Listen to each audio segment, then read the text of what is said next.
का स्रोत था, राष्ट्रवाद की भावना को जागृत करने का यूनान का जो था साहित्य वो काफ़ी अच्छा था। तो आंसर होगा इसका यूनान। अगला देखते हैं, इटली एवं जर्मनी वर्तमान में किस महादेश के, महादेश बोले या महाद्वीप बोले, महादेश के अंतर्गत आते हैं या महाद्वीप के अंतर्गत आते हैं?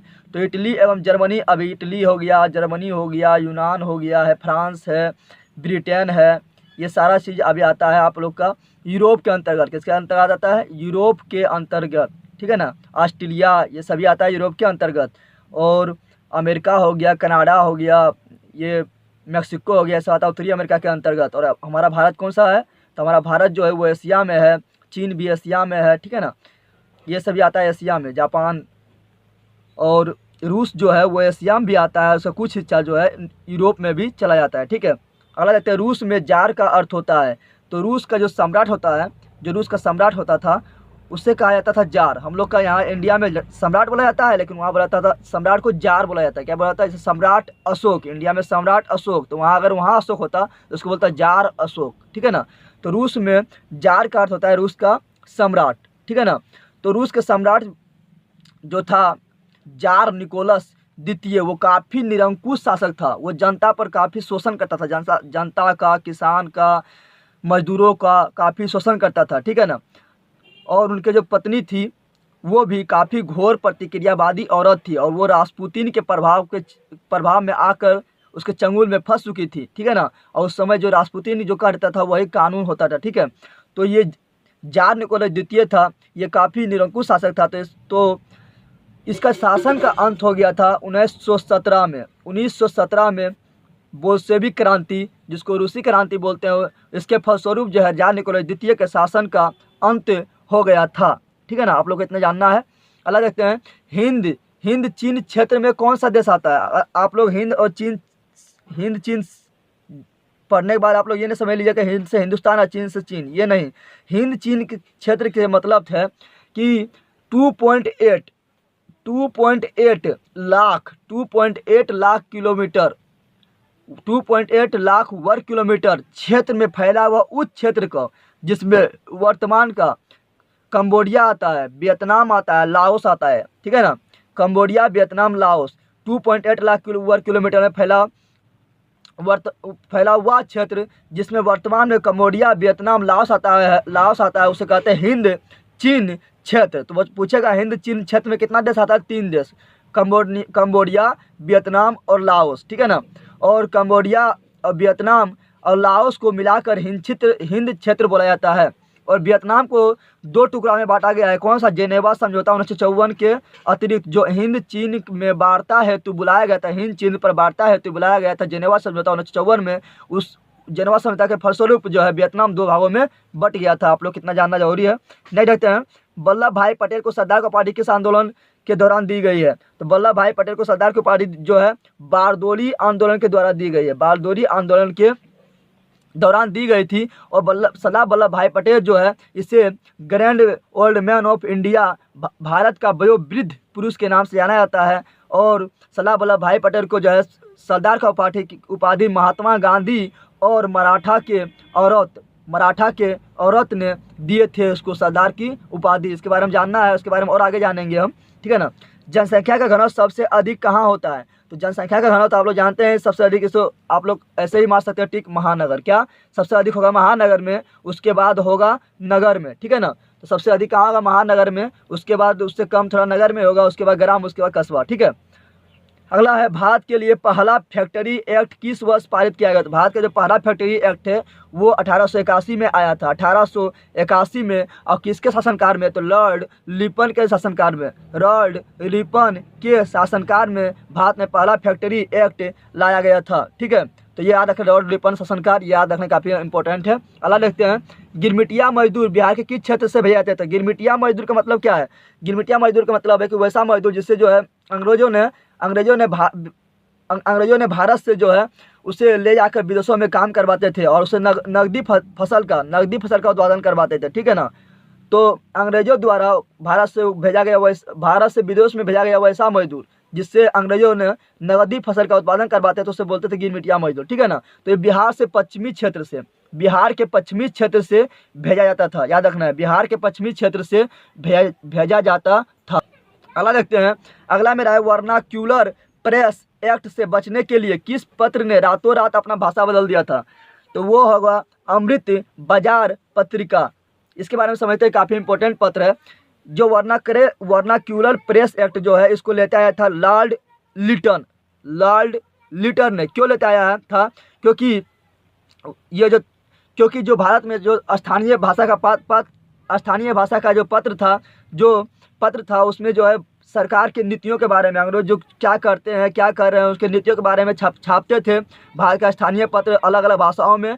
तो अंग्रेज सोचा था कि अगर इस तरह सभी लोग मेरे नीति के बारे में जान जाएगा तो मेरा विरोध करेगा, तो इसलिए उसको दबाने के लिए जो है पत्र को पर नियंत्रण स्थापित करने के लिए लॉर्ड लिटन ने एक वर्नाकुलर प्रेस एक्ट लाया था, इसको एक और नाम से जाना जाता है, जिसको बोलते हैं पत्र मुंह बंद। ठीक है ना, इसको मुंह बंद के नाम से भी जाना जाता है क्योंकि ये पत्र का मुंह बंद करने का काम किया था। ठीक है, तो ये लेता आया था लॉर्ड लिटन ने, और उसी के डर से अमृत बाजार पत्रिका जो देसी भाषा का पत्र था वो अपना भाषा क्या किया था, बदल लिया था। ठीक है ना, तो ये इतना आप लोग को जानना है। लॉर्ड लिटन लेटाया था कब? 1878 ईस्वी में। 1878 ईस्वी में वर्नाकुलर प्रेस एक्ट इंडिया आया था।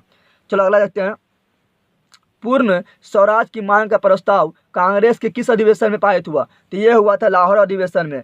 पूर्ण स्वराज की मांग जो है कांग्रेस के लाहौर अधिवेशन में कब हुआ था? दिसंबर 1929 ईस्वी में पाकिस्तान के लाहौर में हमारे प्रथम प्रधानमंत्री पंडित जवाहरलाल नेहरू के अध्यक्षता में। ठीक है ना, और वहीं पर झंडा फहराए गए थे। ठीक है, तो इतना आप लोग को इसके बारे में ध्यान रखना है। आगे बढ़ते हैं। भारत के किस स्थान पर पहला परमाणु संयंत्र तो भारत के किस स्थान पर पहला परमाणु ऊर्जा केंद्र स्थापित किया गया था? तो उसका आंसर होगा तारापुर। कौन होगा? तारापुर। और तारापुर मेरा कहाँ पर है? महाराष्ट्र में। और ये भारत का सबसे पुराना पहला परमाणु ऊर्जा केंद्र स्थापित किया गया था। ठीक है ना, और कल्पक्कम भी परमाणु ऊर्जा केंद्र है। तो ये मेरा कहाँ है? ये मेरा तमिलनाडु में है। कहाँ पर है? तमिलनाडु में। और नरौला परमाणु विद्युत संयंत्र ये मेरा यूपी में है, काफ़ी फेमस है यूपी में, याद रखना इस। ठीक है ना, और राणा प्रताप सागर ये मेरा राजस्थान में है। ठीक है ना, और ट्राम्बे परमाणु ऊर्जा संयंत्र के बारे में बता दो। ट्राम्बे भी मेरा क्या है? परमाणु ऊर्जा केंद्र है, और ये मेरा महाराष्ट्र में है। कहाँ पर है? महाराष्ट्र में। और एक तो कोटा और रावट भाटा भी परमाणु ऊर्जा संयंत्र है, और ये मेरा राजस्थान में है। कहाँ पर? राजस्थान में। ठीक है ना, इतना आप लोग को जानना है। नेक्स्ट बढ़ते हैं। प्राकृतिक गैस किस खनिज के साथ पाया जाता है? तो प्राकृतिक गैस जो है वो पेट्रोलियम खनिज के साथ पाया जाता है। पेट्रोलियम से हम लोग को पेट्रोल का प्राप्ति होता है, केरोसिन का प्राप्ति होता है, डीजल का प्राप्ति होता है, मोम का प्राप्ति होता है, ग्रीस का प्राप्ति होता है। तो पेट्रोलियम से जो है बहुत सारी चीज़ का प्राप्ति होता है, प्राकृतिक गैस का प्राप्ति होता है। इसलिए प्राकृतिक गैस किस खनिज के साथ पाया जाता है? तो पेट्रोलियम के साथ। ऊर्जा का गैर पारस्परिक स्रोत बोलेगा तो आप लोग को बताते हैं। गैर पारस्परिक स्रोत के बोलेगा तो आप लोग क्या करना है? गैर पारस्परिक स्रोत के मतलब समझ लेना है नवीकरणीय। क्या समझ लेना है? नवीकरणीय। तो देख लो इसमें नवीकरणीय संसाधन कौन है? कोयला है कि विद्युत है कि पेट्रोलियम है? तो कोयला है। कौन है? अच्छा सौर ऊर्जा है। कौन है? तो ये मेरा सही होगा। और पारस्परिक सिर्फ बोलेगा तो समझ लेना वो नवीकरणीय। ठीक है ना, आगे बढ़ते हैं। भोपाल त्रासदी में किस गैस का रिसाव हुआ था? तो भोपाल त्रासदी में जो भोपाल में एक फैक्ट्री था उससे हुआ था MIC मिक गैस का रिसाव हुआ था। मिक का फुल फॉर्म मिथाइल आइसोसाइनेट। तो मिथाइल आइसोसाइनेट नामक गैस का रिसाव हुआ था 1984 ईस्वी में, जिससे जो है वहाँ के क्षेत्र में, भोपाल के क्षेत्र में हजारों लोगों का मृत्यु हो गया था। ठीक है ना, ये एक महामारी का रूप ले लिया था। तो याद रखना कौन? मिथाइल आइसोसाइनेट गैस का रिसाव हुआ था कब? 1984 ईस्वी में। अगला देखते हैं। फाल्टा विशेष आर्थिक क्षेत्र कहाँ स्थित है? तो फाल्टा विशेष आर्थिक क्षेत्र ये मेरा पश्चिम बंगाल में स्थित है। याद रखना है, पश्चिम बंगाल। अगला मेरा है संजय गांधी जैविक उद्यान। तो संजय गांधी जैविक उद्यान का हम पिछला वीडियो में बता चुके हैं कि भारत का पटना का चिड़ियाघर जो है उसी को बोला जाता है उसी को बोला जाता है संजय गांधी जैविक उद्यान। तो होगा पटना। क्या होगा? पटना। और एक याद रखना है आप लोग को, कार्बोनेट जैविक उद्यान। ठीक है ना, वो कहाँ पर है? उत्तराखंड में। और दुधवा राष्ट्रीय उद्यान कहाँ है? यूपी में। दुधवा राष्ट्रीय उद्यान कहाँ पर है? यूपी में। ये सब फेमस है, इस सब के बारे में आप लोग को जानना है। अगला कहते हैं मंदार हिल किस जिला में स्थित है? तो मंदार हिल जो है वो बांका में, बिहार के बांका में, ठीक है ना। और एक तो बताया था आप लोग को पीछे वाला वीडियो में कि कांवरा झील, ठीक है ना, कांवर झील कहाँ स्थित है, तो वो बेगूसराय में था। कहाँ पर था? बेगूसराय में, याद रखना है। उच्चावास प्रदर्शन के लिए हेस्सूर विधि का विकास किसने किया था? तो ये किया था लेहमान। उच्चावास प्रदर्शन के लिए हेस्सूर विधि का खोज किए थे लेहमान। और गुटेनबर्ग ने जो है ये सर्वप्रथम जो है प्रिंटिंग प्रेस जो छापने वाला मशीन था उसका खोज किया था। और ये जो है सर्वप्रथम किस बुक का छपाई किए थे? तो ये सर्वप्रथम बाइबिल, जो ईसाइयों का पवित्र ग्रंथ है बाइबिल, उसका छपाई किए थे गुटेनबर्ग ने सर्वप्रथम, ठीक है ना, प्रिंटिंग प्रेस के द्वारा। तो पूछा कौन सा पुस्तक का सर्वप्रथम छपाई किया गया था? तो होगा बाइबिल, ठीक है ना। आगे बढ़ते हैं। सासाराम नगर का विकास हुआ था। सासाराम नगर का विकास हुआ था मध्य युग में। कब? मध्य युग में। इसके बारे में अगला वीडियो में बता चुके हैं कि मध्य युग का मतलब होता है कब? 1200 ईस्वी से लेकर 1857 तक, ठीक है ना, वो होता है मध्य युग होता है। उससे पहले वाला जो जो अशोक का शासनकाल था, हड़प्पा सभ्यता था, पाषाण युग था, ये सब आता है प्राचीन युग में आता है, ठीक है। और अभी जो समय ये आता है वह आधुनिक युग में। तो ये सासाराम नगर का जो विकास हुआ था उस समय जो उस वहाँ का सम्राट था वो था शेरशाह सूरी, ठीक है ना, शेरशाह सूरी थे। और उसी के समय क्या हुआ था? सासाराम नगर का विकास हुआ था, तो वो मध्य युग में थे। कब थे? मध्य युग, 1540 ईस्वी के, ठीक है ना। 1539 ईस्वी में वो चौसा का युद्ध जीते थे, ठीक है। तो मध्य युग होगा इसमें। और एक काफी important question, grand trunk road का निर्माण। ग्रांड ट्रंक रोड का निर्माण किसने कराया था? शेरशाह सूरी ने। शेरशाह सूरी ने, जो भारत की सबसे लंबी सड़क है, ठीक है ना, ग्रांड ट्रंक रोड। अगला देखते हैं, सीमेंट उद्योग का सबसे प्रमुख कच्चा माल क्या है? तो सीमेंट उद्योग का सबसे प्रमुख कच्चा माल है चूना पत्थर। क्या है? चूना पत्थर। आप लोग सब जानते हैं चूना पत्थर क्या है? सीमेंट उद्योग का सबसे प्रमुख कच्चा माल है। अब बॉक्साइड किसका अयस्क है? तो बॉक्साइड मेरा एल्युमिनियम का अयस्क है। किसका है? एल्युमिनियम का है, ठीक है। अगला कहते हैं, भारत में राष्ट्रीय स्तर पर पंचायती राज की स्थापना कब की गई? तो भारत में राष्ट्रीय स्तर पर पंचायती राज की स्थापना किया गया था 2 अक्टूबर 1959 ईस्वी को। 2 अक्टूबर 1959 ईस्वी को किया गया था। कहाँ किया गया था? तो राजस्थान के नागौर जिला में। राजस्थान के नागौर जिला में हमारे प्रथम प्रधानमंत्री पंडित जवाहरलाल नेहरू के अध्यक्षता में, पंडित जवाहरलाल नेहरू के अध्यक्षता में 2 अक्टूबर 1959 को राजस्थान के नागौर जिला में पंचायती राज व्यवस्था का स्थापना किया गया था। और यह कैसा पंचायती राज व्यवस्था था? त्रिस्तरीय। कौन था? त्रिस्तरीय पंचायती राज व्यवस्था था, जो बलवंत राय मेहता समिति से संबंध रखता है। बलवंत राय मेहता समिति, इतना आप लोग को जानना है। अगला, बिहार में पंचायती राज का स्वरूप है। तो बिहार में पंचायती राज का स्वरूप जो है वही बलवंत राय मेहता के कमेटी के अनुसार है। और उसको बोलते हैं त्रिस्तरीय। क्या बोलते हैं? त्रिस्तरीय समिति बोलते हैं। यानी उसमें 3 स्तर होता है, ग्राम जिला पर जिला स्तर पर जिला परिषद, ग्राम स्तर पर ग्राम पंचायत, एक तो ब्लॉक स्तर पर होता है ब्लॉक पंचायत, ठीक है ना। तो 3 होता है, जिसको पंचायत समिति बोलते हैं। 3 होता है। कितना होता है? 3। अगला देखते हैं, इंडिका पुस्तक का लेखक कौन है? तो इंडिका पुस्तक का लेखक कौन है? मेगास्थनीज। कौन थे? मेगास्थनीज। और इसमें चंद्रगुप्त मौर्य के प्रशासनिक कार्यों के बारे में लिखा गया है। और एक पुस्तक काफ़ी इंपॉर्टेंट है, उसके बारे में आप लोग को जानना है कि मेन काम्प मेरा संघर्ष पुस्तक का लेखक कौन थे? हिटलर। कौन थे? हिटलर, ठीक है, जो जर्मनी के थे चांसलर जो थे हिटलर, ठीक है ना। जर्मनी के चांसलर थे, बिस्मार्क जर्मनी के एकीकरण में सहायता किया था, लेकिन जो हिटलर भी जर्मनी से बिलोंग करते थे। तो वो उसका पुस्तक है मेन काम्प मेरा संघर्ष, ठीक है ना। अगला देखते हैं, भारत में सर्वप्रथम नगर निगम का स्थापना कब की गई? निगम की स्थापना की गई है। तो भारत में सर्वप्रथम जो नगर निगम का स्थापना की गई है वो सर्वप्रथम कहाँ की गई है? तो वो है चेन्नई में। कहाँ पर? चेन्नई में सर्वप्रथम नगर निगम की स्थापना की गई है, ठीक है ना। अगला देखते हैं, संघ सरकार का उदाहरण है। संघ सरकार का उदाहरण का मतलब है अमेरिका। क्या है? अमेरिका। संघ सरकार का उदाहरण का मतलब क्या होता है कि वैसा शासन जिसमें केंद्र को और राज्य को दोनों को बराबर पावर दिया गया हो। जितना पावर केंद्र को हो उतना पावर राज्य को, ठीक है ना। यानी राज्य का एक अलग संविधान और केंद्र का एक अलग संविधान, और दोनों अर्थात केंद्र में जो संघ सरकार में क्या होता है? संघ सरकार में दोहरी व्यवस्था होता है। क्या होता है? दोहरी व्यवस्था होता है। केंद्र का उसका अलग, इसमें दोहरी नागरिकता रहता है, ठीक है। दोहरी नागरिकता उसको प्राप्त होता है, केंद्र का भी नागरिकता और राज्य का भी नागरिकता प्राप्त होता है इसमें। यानी ये इसके पास 2 वोटर आईडी काम करता है, ठीक है ना। लेकिन भारत में इस प्रकार नहीं है। भारत में एक नागरिकता है, ठीक है ना। और वो एक नागरिकता क्या है? इंडिया का नागरिकता, ठीक है ना। इंडिया का नागरिकता यानी केंद्र सरकार की नागरिकता प्राप्त है, ठीक है ना। तो भारत जो संघीय सरकार तो है ही, लेकिन एकात्मकता की ओर झुका हुआ है, ठीक है ना। अगर देखते हैं, चिपको आंदोलन का प्रारंभ किस राज्य में हुआ था? चिपको आंदोलन का प्रारंभ जो है ये उत्तराखंड में हुआ था। 1970-80 के दशक में, 1970 और 80 के दशक में उत्तराखंड में हुआ था। और इसका नेता था सुंदर लाल बहुगुणा के नेतृत्व में। और ये क्यों हुआ था? क्योंकि उत्तराखंड में जो है वहाँ के जो व्यवसाय जो था उसको जो है मतलब वन काटने का अधिकार दे दिया था, ठीक है। और तो वहाँ के जो जनजाति लोग थे, स्थानीय जनजाति लोग थे, जो उनका विरोध किए थे और उसको पेड़ काटने नहीं दे रहे थे और क्या कर रहे थे, पेड़ से चिपक जा रहे थे। इसलिए इसका नाम जो है चिपको आंदोलन पड़ा है। और यह आंदोलन धीरे धीरे पूरा उत्तराखंड में फैल गए और ये राष्ट्रीय आंदोलन बन गए थे, ठीक है ना। अलग देखते हैं नर्मदा बचाओ आंदोलन। नर्मदा बचाओ आंदोलन क्या है? ये पर्यावरण पर आधारित है। पर्यावरण को बचाने के लिए नर्मदा बचाओ आंदोलन लाए थे। जब नर्मदा नदी पर बांध बन सरदार सरोवर बांध बन रहा था, उसी समय ये आंदोलन हुआ था, नर्मदा बचाओ आंदोलन। और इसका नेता था मेधा पाटेकर, याद रखना। सूचना का अधिकार कानून कब लागू हुआ? तो सूचना का अधिकार कानून जो है वो 2005 ईस्वी में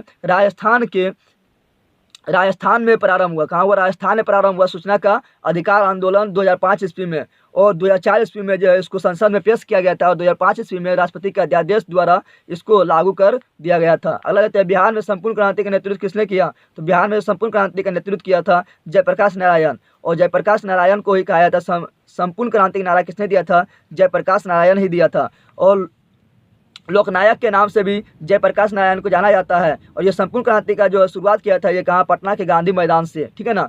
निम्न को प्राथमिक क्षेत्र कहा जाता है। तो हमारा जो कृषि है, मछली पालन है, गाय पालन है, जो है जितना भी पशुपालन है, ये सब मेरा आता क्या आता है? प्राथमिक क्षेत्र में। किसमें आता है? प्राथमिक क्षेत्र में। तो मछली पालन, कृषि, पशुपालन, ये सब आता है प्राथमिक क्षेत्र में, ठीक है। और औद्योगिक क्षेत्र में जो फैक्ट्री जो है, जितना भी फैक्ट्री है, बिजनेस वाला चीज़ है, ठीक है ना, फैक्ट्री ये मेरा आता है क्या? द्वितीय श्रेणी में, द्वितीय प्राथमिक क्षेत्र में नहीं, ठीक है ना। ये आता है मेरा द्वितीय क्षेत्र में। और जितना भी सेवा क्षेत्र जैसे मेरा हो गया बैंक हो गया, ठीक है ना, सेवा क्षेत्र जो सेवा से संबंधित है, ठीक है, वो आता है किसमें आता है?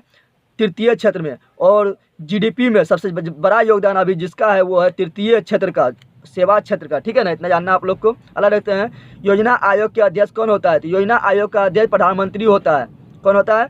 प्रधानमंत्री। तो यहाँ पर आंसर होगा प्रधानमंत्री, ठीक है। तो योजना आयोग का अध्यक्ष जब प्रधानमंत्री होता है तो हमारे देश का सर्वप्रथम प्रधानमंत्री कौन बना था? पंडित जवाहरलाल नेहरू बना था। तो योजना आयोग का प्रथम अध्यक्ष कौन होगा? पंडित जवाहरलाल नेहरू होगा। अच्छा, योजना आयोग का स्थापना कब हुआ था? 15 मार्च 1950 ईस्वी में। 15 मार्च 1950 ईस्वी में योजना आयोग का स्थापना हुआ था, ठीक है। इतना आप लोग को जानना है। और योजना आयोग को अब समाप्त कर दिया है श्री नरेंद्र मोदी के द्वारा, हमारे माननीय प्रधानमंत्री श्री नरेंद्र मोदी के द्वारा जो है योजना आयोग को समाप्त कर दिया गया। उसके स्थान पर लाया था नीति आयोग। क्या लाए थे? नीति आयोग। नीति आयोग कब लाया था? तो 1 जनवरी 2015 ईस्वी को, ठीक है ना। तो इस प्रकार जो है नीति आयोग का अध्यक्ष अभी कौन है? तो नरेंद्र मोदी। कौन है? और नीति आयोग का प्रथम अध्यक्ष भी कौन कहलाएगा? नरेंद्र मोदी, ठीक है। आगे देखते हैं भारत में वित्तीय वर्ष होता है। भारत में वित्तीय वर्ष होता है कब? 1 अप्रैल से लेके, पक्का 1 साल होता है, 1 अप्रैल से लेके 31 मार्च तक, ठीक है ना। और अभी हाल फिलहाल में ही कल परसों ही क्या हुआ था? बजट पेश किया था, ठीक है। दादा भाई नौरोजी ने सर्वप्रथम राष्ट्रीय आय का अनुमान कब लगाया था? तो दादा भाई नौरोजी ने सर्वप्रथम राष्ट्रीय आंदोलन का अनुमान 1868 ईस्वी में लगाया था। ऐसे बताया था, इसे क्या कहा जाता है? ओल्ड मैन, ठीक है ना, the great old man of India, ठीक है, यानी भारत का जो वृद्ध पुरुष। और दादा भाई नौरोजी ने अपना जो राष्ट्रीय आय का जो वर्णन किया था वो अपना कौन सा पुस्तक में किया था? तो उसका पुस्तक का नाम था liberty and British rule in India, ठीक है ना। उसमें ये राष्ट्रीय आय की गणना के बारे में बताए थे 1868 ईस्वी में। और उस समय जो इस भारत के राष्ट्रीय आय के बारे में बताया था कि प्रति व्यक्ति आय कितना है? तो 20 रुपया। कितना बताए थे? ये 20 रुपया बताए थे, ठीक है ना। इसके बारे में इतना जानना है। मुद्रा का कार्य है, तो बताए थे मुद्रा का क्या है? मुद्रा का कार्य मापना, मूल्य को मापना, तो ये मापना सही है। संचय, बैंक में हम संचय करते हैं, ये भी सही है। भुगतान करना, भुगतान मूल्य से यानी मुद्रा से हम भुगतान करते हैं, ये भी सही है। तो इनमें से सभी क्या होगा? इनमें से सभी। भारत की वित्तीय राजधानी किस शहर को कहा गया है? तो भारत की वित्तीय राजधानी कहा जाता है मुंबई को। और मुंबई को सूती फैक्ट्री के राजधानी भी कहा जाता है, क्योंकि लगभग 1/4 सूती वस्त्र की उत्पादन मुंबई में ही होता है। और हमारा दिल्ली क्या है? भारत की राजधानी, भारत का राजधानी दिल्ली है, भारत का वित्तीय राजधानी मुंबई, ठीक है ना। और मुंबई में सर्वप्रथम सूती मिल की स्थापना भी हुआ था, ठीक है ना, मुंबई में, ठीक है। इतना जानना है कब हुआ था? तो ये लगभग 1851 में। अगला देखते हैं कौन बीमारू राज्य नहीं है? तो बीमारू पहले फुल फॉर्म देख लेते हैं। बीमारू फुल फॉर्म क्या होता है? बीमारू BI से BI से बिहार, बिहार बीमारू राज्य है। MA से मध्य प्रदेश, मध्य प्रदेश बीमारू राज्य में आएगा। R से राजस्थान, राजस्थान बीमारू राज्य में आएगा। U से उड़ीसा, उड़ीसा बीमारू राज्य में आएगा। तो बिहार मेरा आ गया बीमारू राज्य में, उड़ीसा आ गया बीमारू राज्य में, मध्य प्रदेश आ गया बीमारू राज्य में। तो बीमारू राज्य कौन नहीं है? तो कर्नाटक बीमारू राज्य नहीं है। तो आंसर इसका सही होगा बी। अगला देखते हैं, इनमें से कौन बहुराष्ट्रीय कंपनी नहीं है? बहुराष्ट्रीय कंपनी का मतलब क्या होता है? बहुराष्ट्रीय कंपनी का मतलब होता है कि वैसा कंपनी जिसका काम एक साथ कई देशों में, एक साथ एक से अधिक देशों में अपना काम का संचालन करता है, उसे बोलते हैं बहुराष्ट्रीय कंपनी। तो सैमसंग तो एक से अधिक देश में फैला हुआ तो बहुराष्ट्रीय कंपनी है। फोर्ड मोटर्स भी बहुत बहुराष्ट्रीय कंपनी, ये भी बहुत सारा देश में फैला है। कोको कोला भी बहुराष्ट्रीय कंपनी है। और ये क्या कहते हैं, पार्ले समूह के जो है थम्सअप ब्रांड था, बताए थे पिछला वीडियो में, उसको क्या कहता है, खरीद लिया था कोको कोला, ठीक है, थम्सअप ब्रांड को, ठीक है। और संतोष मेरा क्या है, ये मेरा बहुराष्ट्रीय कंपनी नहीं है, ये एक ही देश में सिमट के रह गया है। तो इसका आंसर होगा कौन नहीं है? तो डी। आगे बढ़ते हैं, अगला मेरा है, भारत में उपभोक्ता संरक्षण अधिनियम की घोषणा कब की गई? तो भारत में उपभोक्ता संरक्षण अधिनियम की घोषणा की गई है 1986 ईस्वी में, 1986 ईस्वी में की गई है। और इसके साथ जो है उपभोक्ता को काफ़ी अधिकार दिया गया है कि वो सामान का गुणवत्ता का जानकारी प्राप्त कर सकता है। और अगर वो ठगा गया हो तो वो अपना शिकायत कर सकता है, ठीक है ना। उपभोक्ता संरक्षण हेल्पलाइन नंबर से वो क्या कर सकता है, शिकायत भी कर सकता है, ठीक है। अगला कहते हैं, महासागर के तली पर होने वाले कंपन को किस नाम से जाना जाता है? महासागर की बात कर रहा है, पृथ्वी बात नहीं कर रहा। तो महासागर पर जो कंपन होता है उसको बोलते हैं क्या? सुनामी। क्या बोलते हैं? सुनामी। और भूकंप जो होता है, जो आता है भूकंप, तो हम जानते हैं किसे कहते हैं। भूकंप जो होता है जब पृथ्वी डोलने लगता है, आंतरिक हलचल, पृथ्वी के अंदर आंतरिक हलचल के कारण जो आता है उसे बोलते हैं भूकंप। और चक्रवात क्या होता है? चक्रवात मेरा क्या होता है, ये हवा के कारण जो है पानी जो है वो गोल गोल घूमना शुरू करता है, ठीक है ना, हवा के प्रवाह के कारण, तो वो होता है चक्रवात। क्या होता है? चक्रवात। अगला रहता है, मलबे के नीचे दबे हुए लोगों का पता लगाने के लिए किस यंत्र की मदद की ली जाती है? तो ये दूरबीन और हेलीकॉप्टर का उपयोग नहीं लेते, कैमरा का करता है। कौन सा कैमरा? तो इंफ्रारेड कैमरा का यूज किया जाता है। और याद रखना कि जो है भूकंप किससे मापा जाता है? तो भूकंप काफ़ी इंपॉर्टेंट क्वेश्चन है। भूकंप किससे मापा जाता है? तो भूकंप मापा जाता है सिस्मोग्राफी यंत्र से, ठीक है ना। और भूकंप को किस में मापा जाता है? तो भूकंप को मापा जाता है रिएक्टर पैमाना, ठीक है ना, रिएक्टर पैमाना, ठीक है, या रिएक्टर स्केल में, ठीक है। तो यंत्र बोलेगा तो सिस्मोग्राफ, और सिस्मोग्राफ में किस में मापा जाता है? तो रिएक्टर पैमाना या रिएक्टर स्केल। इस प्रकार आपका ये खत्म हुआ है। अब आप लोग बताइए कि आप लोग को ये वीडियो कैसा लगा है, कमेंट करके जरूर बताएं, और वीडियो को अधिक से अधिक शेयर करें।